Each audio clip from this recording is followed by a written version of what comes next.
আসসালামু আলাইকুম viewers, MBN motion YouTube চ্যানেলে আপনাকে স্বাগতম। মুসা আলাইহিস সালামের উদ্দেশ্যে মহান আল্লাহ বলেন, তোমার ডান হাতে যা আছে তা নিক্ষেপ করো, এটি তারা যা করেছে তা গ্রাস করে ফেলবে। তারা যা করেছে তা শুধু জাদুকরের কৌশল, জাদুকর যেখানেই আসুক সফল হবে না। অতঃপর জাদুকররা সিজদাবনত হলো এবং বলল, আমরা হারুন ও মুসার রবের প্রতি ঈমান আনলাম। সূরা তহা। আগের আয়াতে বলা হয়েছিল, মুসা আলাইহিস সালামের মোকাবেলায় জাদুকররা অসংখ্য সাপের জাদু প্রদর্শন করেছে। মহান আল্লাহ মুসা আলাইহিস সালামকে অভয় দেন এবং তাকে বিজয়ী করার ঘোষণা দেন। আলোচ্য আয়াতে বলা হয়েছে, মহান আল্লাহ মুসা আলাইহিস সালামকে তার হাতের লাঠি নিক্ষেপ করার নির্দেশ দেন। লাঠি নিক্ষেপ করার পর এই লাঠি এক বৃহৎ আকারে সাপ হয়ে জাদুকরদের জাদুর সাপগুলোকে খেয়ে ফেলে। এ দৃশ্য দেখে সব জাদুকর ঈমান নিয়ে আসে।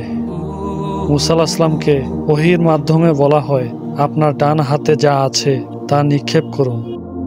মুসা আলাইহিস সালাম তার লাঠি নিক্ষেপ করতেই তা একটি বিরাট অজগর সাপ হয়ে যায়।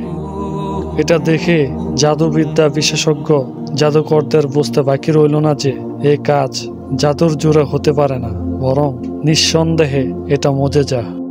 তাই তারা আত্মসমর্পণ করে এবং ঈমান আনার ঘোষণা দেয়। তারা স্পষ্টভাবে ঘোষণা দেয় যে আমরা মুসা ও হারুন আলাইহিস সালামের রবের প্রতি ঈমান আনলাম।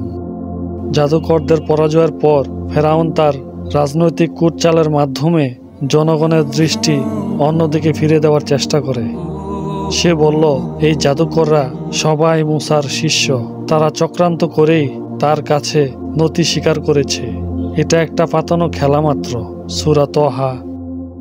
সে আরো বলল, হে জনগণ, এ লোকটি তোমাদের ধর্ম পরিবর্তন করে দেবে এবং দেশময় বিপর্যয় সৃষ্টি করবে। এভাবে ফেরাউন জাদুকরদের বিভ্রান্ত করার চেষ্টা করে, কিন্তু জাদুকররা তাদের ঈমান ও বিশ্বাসের ব্যাপারে অবিচল থাকে।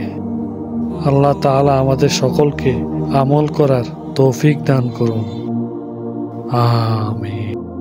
আজকের সংক্ষিপ্ত আলোচনা এ পর্যন্তই। ভিডিওটি কেমন হলো কমেন্ট করে জানাবেন। সবাই নতুন নতুন ভিডিও পেতে চ্যানেলটি সাবস্ক্রাইব করুন। দেখা হবে নতুন কোনো ভিডিওতে।